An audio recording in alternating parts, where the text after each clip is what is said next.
안녕하세요. 초초입니다. 이렇게 낮에 영상을 찍어본 게 지금 처음인 것 같은데, 뭔가 좀 분위기가 조금 다르죠? 좀 더 밝은 느낌이니까 좀 더 깔끔하게 잘 나오는 것 같습니다. 네, 오늘 제가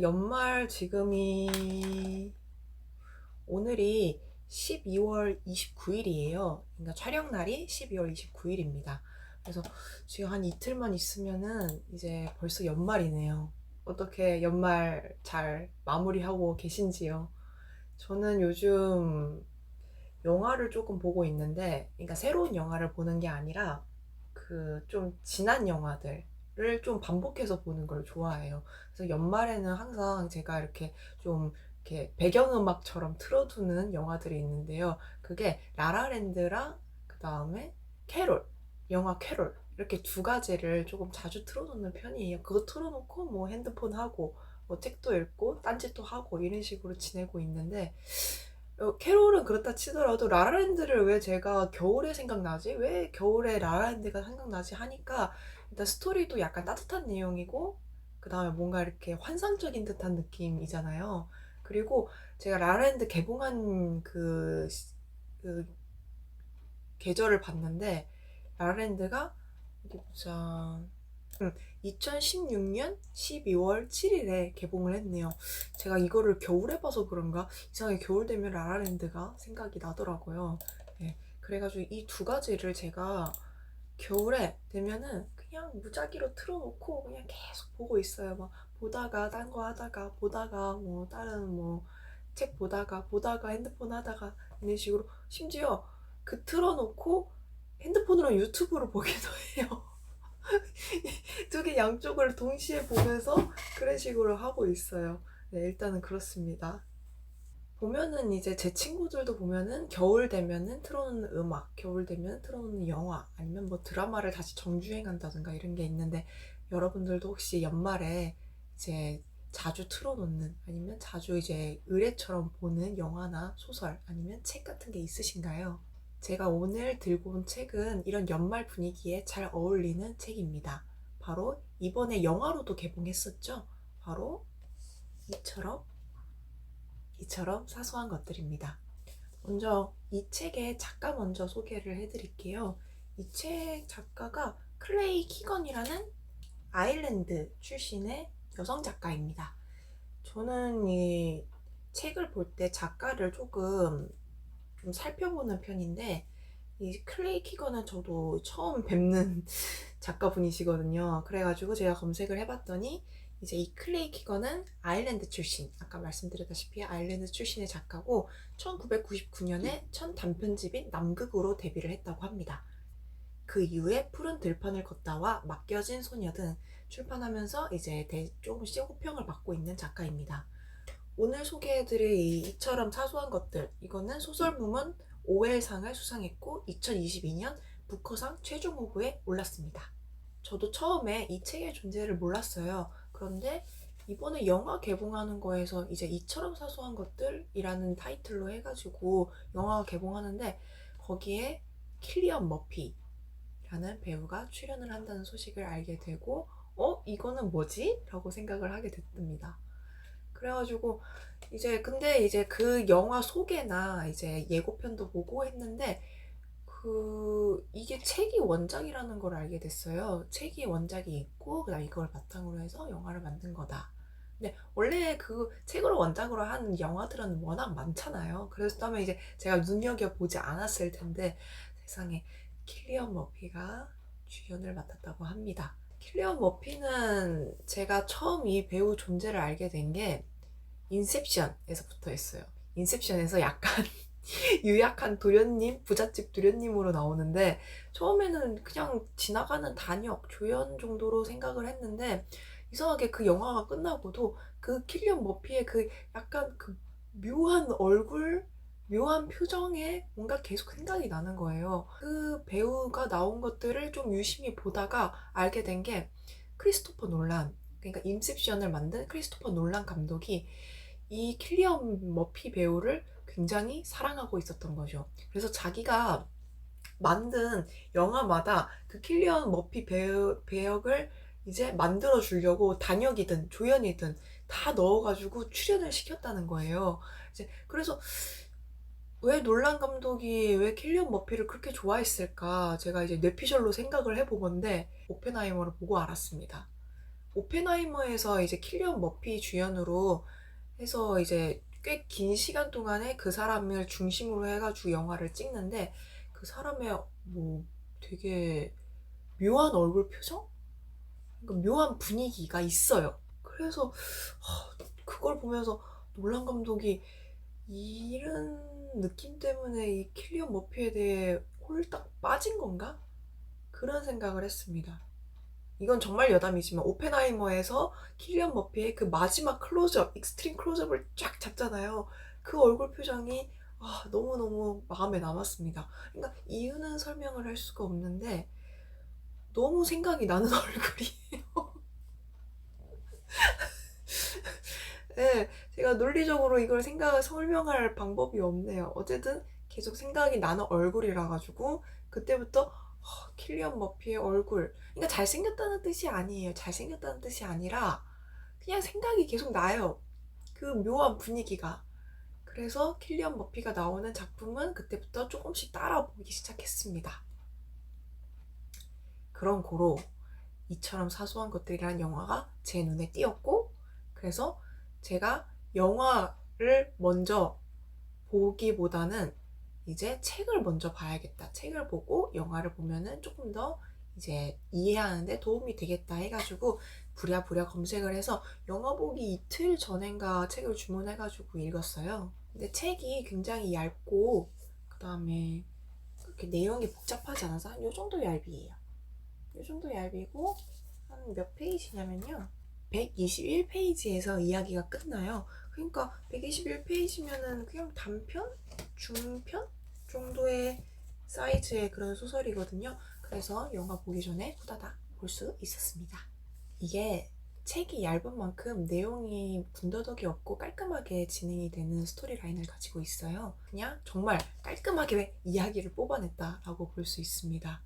그래서 제가 지금부터 이 이야기를 최대한 스포 없이 해볼 건데, 약간의 스포가 들어갈 수는 있지만은, 어쨌든 최대한 제가 이야기를 간결하게 설명을 해보도록 하겠습니다. 먼저, 빌 펄롱이라는 남자 주인공이 등장을 합니다.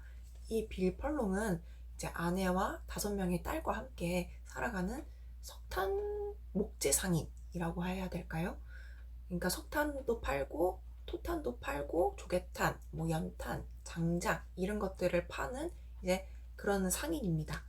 이 빌 펄롱의 가장 큰 소망은 그 지역에서 그나마 가장 괜찮은 학교인 세인트 마거릿 학교에 5명의 딸들이 무사히 진학을 해가지고 학업을 마치는 게 이 빌 펄롱의 가장 큰 소망이자 그 아내의 소망이기도 합니다.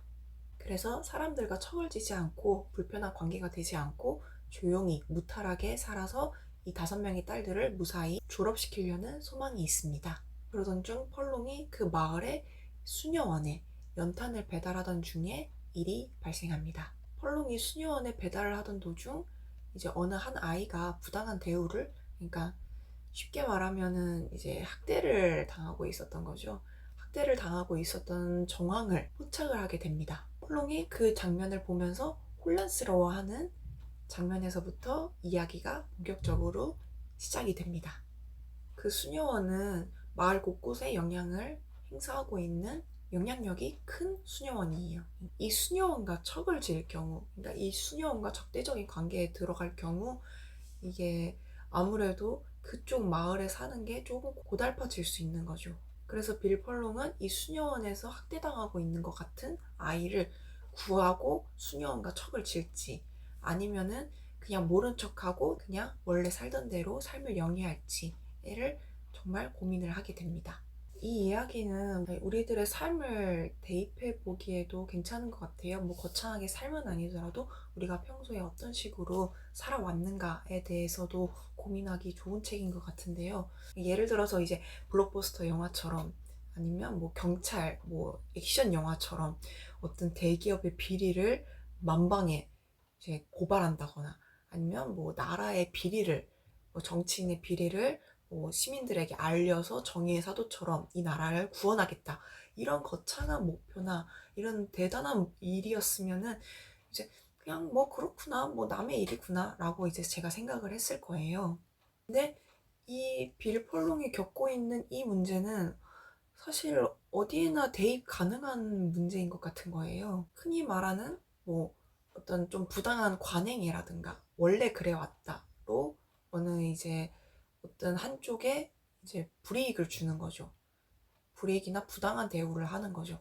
이제 그런 일들이 우리 도처에 많이 있지 않나요? 저는 이제 이렇게 지나가다가 보면서 아, 저거는 조금 불합리한 일인데, 저거는 조금 고칠 필요가 있는 관행인 것 같은데 라는 순간들이 꽤나 많았거든요. 그래서 그런지 이 지금 펄롱이 겪고 있는 이 일이 정말 남의 일 같지가 않은 거예요. 그래서 읽으면서 굉장히 이입을 하면서 읽었는데 저도 계속 고민을 하면서 읽었어요.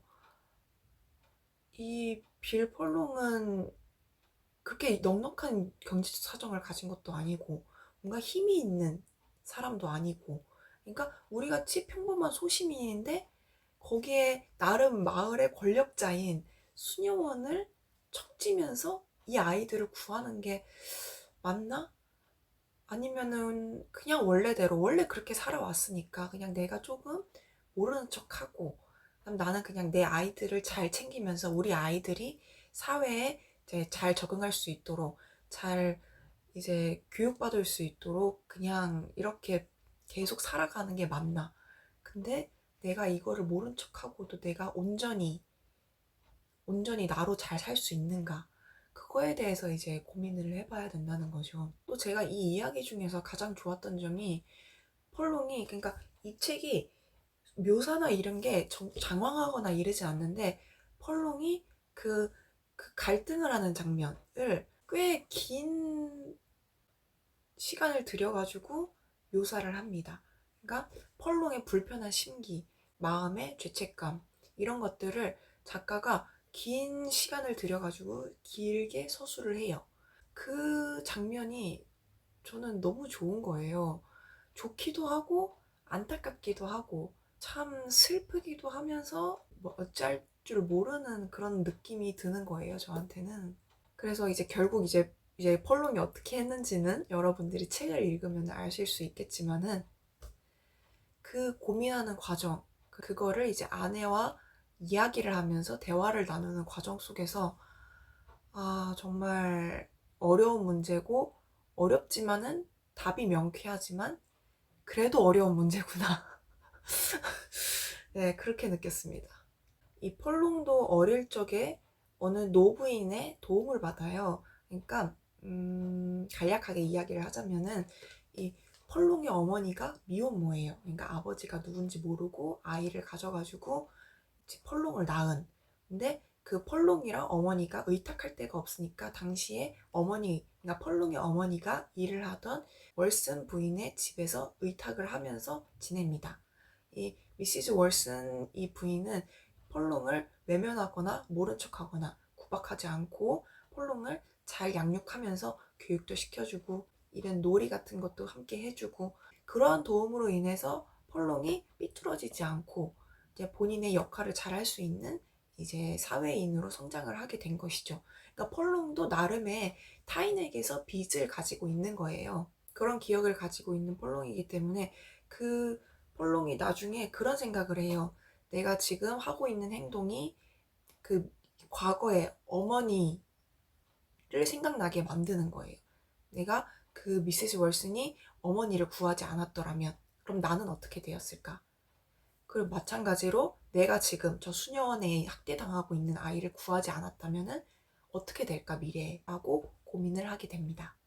본인이 불이익을 받을 수 있다. 본인이 꿈꿔왔던 그 안전한 삶, 안전한 인생에서 틀어질 수 있다라는 이제 이런 무서운 상황에서 나설 수 있는 이 평범한 사람들 중에 그럴 수 있는 사람이 몇이나 될까 싶은데요. 실제로 우리 일상생활에서 보면은 외면하는 사람들도 굉장히 많잖아요. 본인을 합리화한다든가 원래 그래, 저거는 원래 건드리면 안 되는 것들이야, 아니면은 저거는 내 일이 아니야. 그거는 각자가 해야 할 일이야. 본인이 알아서 해야 할 일이야. 라는 식으로 이제 외면하는 경우가 많잖아요. 그런데 그럼에도 불구하고 내가 옳다고 생각하는 일들에 대해서 남들을 조금씩 도와가는 일, 그게 자신을 돕는 일이 될 수도 있을 것 같아요. 나도 도움을 받았고 그 도움받은 마음으로 남을 돕고 또 남이 그걸로 다른 사람들을 또 돕기도 하겠죠. 이러한 선순환들이 결국에는 우리 모두를 돕는 일 같습니다. 그래서 이 책이 남을 도와라, 뭐 그런 교훈을 주는 뭐 감동적인 책이냐라고 말하신다면 아닙니다. 그런 얘기가 아니라 정말 은은하게 그 감정을 느끼게끔 해줘요. 은은하게. 그 읽으면서 스멀스멀 밀려오는 그 마음 따뜻한 느낌이 있어요. 그리고 교훈을 주는 방식이 아니라 느끼게끔 해주는 방식인 것 같아요. 사람으로 하여금. 그러면서 이 주인공을 나한테 감정이입을 하면서 나한테 대입을 해보면서 나는 어떤 식으로 선택을 할 것인가 라고 저도 한 번쯤 고민하게 만들어보는 책인 것 같습니다. 제가 이 책을 이번 연도에 읽은 마지막 완독책이 될 것 같은데 제가 책을 잘 골라서 읽은 것 같습니다. 되게 가볍고 들고 다니기에도 좋아요. 되게 가볍고 가방에 쏙 넣어가지고 들고 다니고 호로록 읽기 좋아요. 그래가지고 이거 마지막으로 보시고 영화도 여러분 꼭 보세요. 이 킬리언 머피의 얼굴을 마음껏 감상을 하실 수 있습니다. 그 영화 얘기를 조금 하자면요. 영화는 되게 좋았어요. 근데 그 영화가 이제 책의 플롯을 잘 따라가긴 했어요. 책의 플롯을 이제 대사 같은 것도 여기 있는 거 잘 쓰고 그다음 하긴 했는데, 근데 이게 호불호가 조금 갈릴 수 있는 게 책 같은 경우에는 그 얼굴 표정이라든가 상황 설명을 상세하게 다 해주니까 그냥 쭈쭈쭈쭈 읽을 수 있는데, 이 영화 같은 경우에는 그 상황이나 그 분위기, 배경이나 아니면은 그 배우 얼굴이 말해주는 게 좀 크기 때문에 이 좀 잔잔한 영화 별로 안 좋아한다. 그렇게 막, 그러니까 한마디로 좀 프랑스 영화 같은 거 안 좋아한다 하시는 분들이 보시면은 조금 지루하실 수 있을 거라고 생각합니다. 그런데 이런 이제 그 쓸쓸하고 약간 겨울스러운 느낌, 이 크리스마스에 약간 적막하고 그런 쓸쓸한 느낌이 좋으시다 하시는 분들은 책 보고 영화로 바로 점프하셔도 될 것 같습니다. 영화 아무래도 책을 본 다음에 영화를 보면은 만족도가 그렇게 크지가 않아요. 그건 제가 이제까지 모든 영화들이 책을 원작으로 한 영화들이 그랬어요. 그러니까 책은 모든 걸 세세하게 설명해 주니까 이거는 이런 상황에서 이 감정을 이런 식으로 느끼겠군, 이런 식으로 설명이 다 가능하고 이제 제가 인지를 하면서 이렇게 감정선을 따라 쭉 읽을 수 있는데, 영화 같은 경우에는 그거를 내가 알아서 상상을 해야 되니까 설명이 조금 부족하고 뭔가 좀 깊이가 조금 다르다라고 느낄 수 있을 것 같아요. 그래서 사실상 저는 영화랑 책 중에 고르라고 하면은 책이 저는 훨씬 재밌었습니다. 안타깝게도 근데 영화가 나빴다? 그건 절대 아니에요. 영화도 너무 잘했어요. 영화도 묘사를 너무 잘했고 표현을 너무 잘해줬고 좋은데, 어쨌든 저는 책이 좋았다입니다. 그리고 영화 분위기에 맞춰 클리언 머피 얼굴이 정말 필요했을 것 같아요. 왜 클리언 머피가 약간 얼굴 표정이 내면에 나오는 그런 에너지들을 잘 표현해주는 그 얼굴이라고 저는 생각이 들거든요. 약간 그 쓸쓸하면서 적막하면서도 그 약간 고독하면서도 그 묘한 느낌이 그 배우의 얼굴이 다 담겨져 있기 때문에 이 영화를 만든 감독께서 캐스팅을 굉장히 잘하셨다라고 생각이 듭니다. 어쨌든 영화랑 책 둘 다 읽어보시면 다 좋고, 그 다음에 나는 둘 다 재밌게 즐기고 싶다 하면은 영화를 먼저 보시고 그 다음에 책을 읽으시면은 둘 다 만족도 있게 보실 겁니다. 아마 책부터 읽고 영화 보신 분들은 몰라요. 사람들마다 다 다르겠긴 하지만은 영화를 보면서 책이 좀 더 재밌고 이런 생각을 하였습니다. 그렇기 때문에 뭐 순서 상관없다 하시는 분은 그냥 보셔도 되고요. 네, 어쨌든 그렇게 보시면 됩니다. 그래서 마지막 크리스마스 지났지만은 일단 연말에 어울리는 책처럼 사소한 것들이었습니다. 이제 연말 인사를 드리고 저는 물러가도록 하겠습니다. 딴 게 아니고 지금 뭐 제 하고 싶은 말 하는 타임이에요, 지금. 이제 책 리뷰는 끝났고 제 하고 싶은 말 하는 타임인데, 올해 다사다난했습니다, 정말로. 여러모로 바쁘기도 했고, 뭐 제 생업을 하느라 바쁘기도 했고, 그다음에 새로운 일들 도전하기도 했고, 이 유튜브도 그 중에 하나고요. 사건도 많았고 말도 많고 탈도 많았지만은 그래도 무사히 올해 잘 마친 것 같아서 뿌듯한 기분이 듭니다. 여러분은 어떠셨나요? 어떻게 올해 만족할 만큼 잘 보내셨는지 모르겠습니다. 그래도 남들은 나이 먹으면은 점점 이제 막, 언제 이렇게 나이 먹었냐, 언제 시간이 이렇게 빠르냐, 정말 나이 먹기 싫다, 이렇게 되는데, 전 이상하게 나이 먹을수록 조금씩 더 기대가 되는 것 같아요. 물론, 노화는 슬프지만, 노화는 저도 슬퍼요. 저의 얼굴을 보면서 늘 이 노화에 대한 생각을 하고 있답니다. 이제 노화가 시작되면서 이제 몸도 에너지가 좀 더 떨어지는 것 같고, 이제 체력도 날리는 것 같고, 예전 같지 않은 것 같고, 이런 거는 정말 싫지만은 앞으로 제가 이제 해 나갈 일들이 너무나 기대가 되기 시작했어요. 저는 이제 나이 먹으면서 좀 더 경험이 많아지고 할 수 있는 역량들이 많아지고, 이제 경제적으로 돈도 모이면서 내가 경험해 볼 수 있는 폭도 넓어지고 하기 때문에, 저는 나이 먹어가면서 제 커리어나 이제 제가 하는 일들에 대해서 조금 더 기대감이 커지기 시작했습니다. 여러분도 너무 나이 먹는다고 슬퍼하지 마시고 너무 슬퍼하지 마시고, 이제 앞으로 내가 어떤 일들을 해 나갈까, 어떤 것들을 내가 성취를 해 나갈까, 것들을 조금 더 되돌아보고 조금 더 앞으로 미래의 일도 생각해 보면서 조금 더 기대감을 가지고 한 해를 시작하셨으면 합니다. 그러면 여러분, 저는 여기서 인사를 드리도록 하겠습니다. 감사합니다. 우리 또 봐요.